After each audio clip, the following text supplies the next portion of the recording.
تبارك الذي جعل في السماء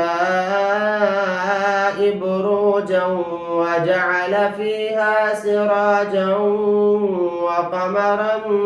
منيرا وهو الذي جعل الليل والنهار خلفة لمن أراد أن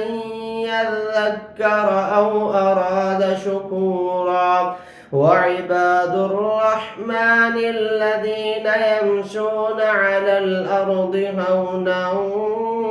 وإذا خاطبهم الجاهلون قالوا سلاما والذين يبيتون لربهم سجدا وقياما والذين يقولون ربنا اصرف عنا عذاب جهنم